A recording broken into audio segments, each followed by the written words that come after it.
Welcome to another edition of the Nightly News. Ted, listen, I have to give a full disclaimer. I try to be up on all these topics, so when you and I talk about them, I at least sound somewhat knowledgeable. But I did not watch last Sunday's 60-minute clip of Prince Harry, but I thought it was worthy of our Friday free-for-all because we do like to talk about entertainment on Fridays. I did see some clips. I did read some excerpts. First of all, you can admit it if you did. Did you watch the interview? No, I've always had a basic mantra. It's, hey, royal family, kiss my ass. There shouldn't be a royal family. There's nothing royal about you, family. Kings and queens are punks. Kings and queens needs to be eliminated. We, the people, are in charge. We don't have any kings and queens and emperors and tyrants in America. And I would recommend my limey friends over there on the Big Island, which is some of the best hunting in the world, some of the best music in the world, some of the best people in the world. I recommend you erect your middle finger and set it on fire and say, hey, royals, kiss my free ass. Prince Harry, you're a punk. You're a spoiled brat. I laugh in your face. The entire concept of a royal family makes me break out in hysterical laughter. How the hell can anybody put up with the royal family? Yeah, kiss my free ass. In one of the excerpts that I saw, Prince Harry had said that his problem was he never knew how to cry. And only since he met the American Meghan Markle, I'll leave other identifiers out, but that he learned to cry. And he learned to cry by using drugs and alcohol. He said he doesn't advocate it, he says, but you're with someone who's been hurt as deeply as you have, and you do cocaine and psychedelic mushrooms and marijuana, that it allows you to understand your inner sorrow and you can actually express it and cry. I know you've been around a lot of people that have resorted to those drugs. What do you say to Prince Harry on the drug usage? Keith, I appreciate you going into this zone on the Nightly News, but there are a lot of things in this life that I'm really concerned about, and I'm very active and I participate in because they're important items, they're important policies, they're important issues, they're important concerns. I'm sorry, I'll just leave it to you to comment on the dirty, hairy, little red-bearded punk, spoiled brat. I could give a flaming rat's ass about any of his feelings or any of his drug use, because anybody that still participates in drug use is so stupid, so soulless, so uncaring, so disconnected, so cruel to their family and friends. I have nothing to say to them except you.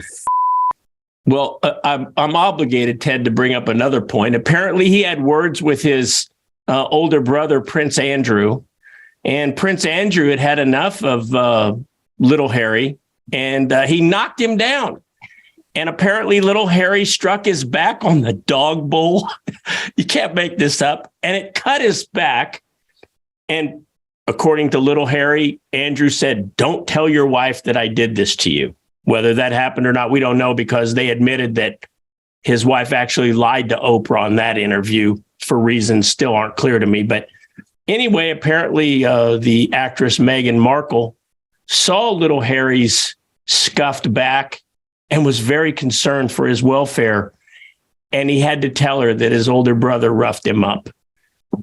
Does that concern you, Ted?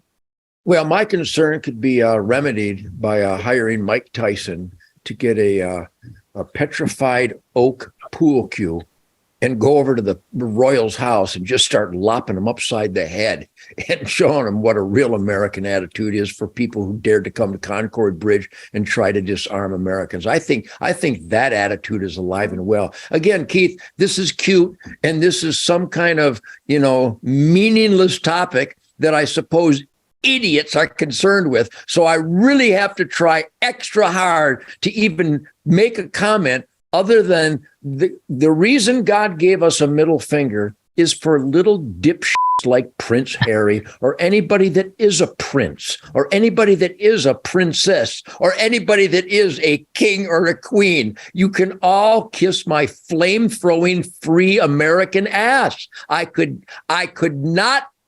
passed the rotting carcass of a crow on the highway this morning. I care more about the rotting carcass of the crow on the side of the highway than I do about anybody who considers themselves royal. Maybe they'd like to kiss my royal ass. Last point.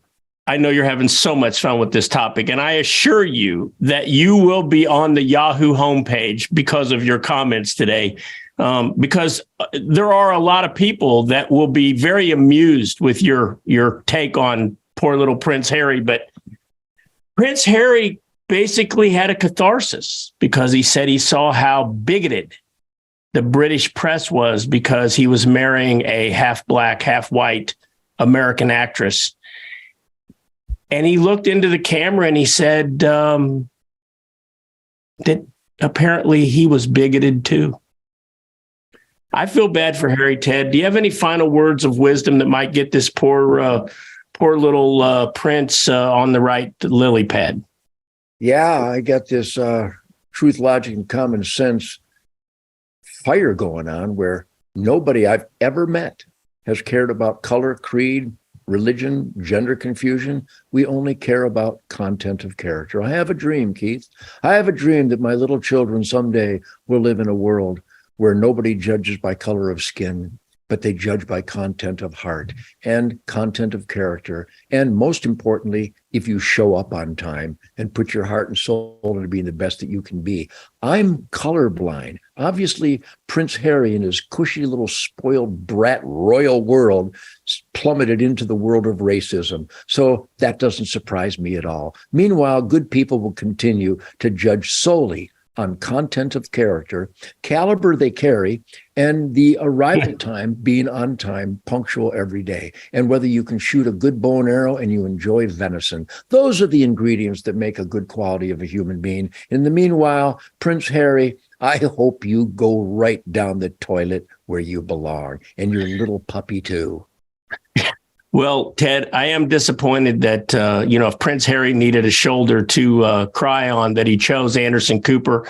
I think he would have done much better as far as improving his self-worth if he would have came on the Nightly Nuge and got a little counseling from Uncle Ted Nugent. But maybe he'll listen, or maybe some people around him will pass your words of wisdom on. Well, tomorrow, Ted, for the weekend edition, I want to talk about something that you and I have been in the midst of for years and years, which is just total overreach by fish and game agencies and politicians in these states. They're talking about banning bear baiting in Alaska. Of all of the states, banning bear baiting in Alaska and banning deer baiting in North Dakota. We'll talk about that and some of the other just ridiculous fish and game laws when we have the weekend edition of the Nightly Nuge. Well, I'd like to wrap up this edition of the Nightly Nude since we talked about idiots like royals. Anderson Cooper, you can kiss my ass too.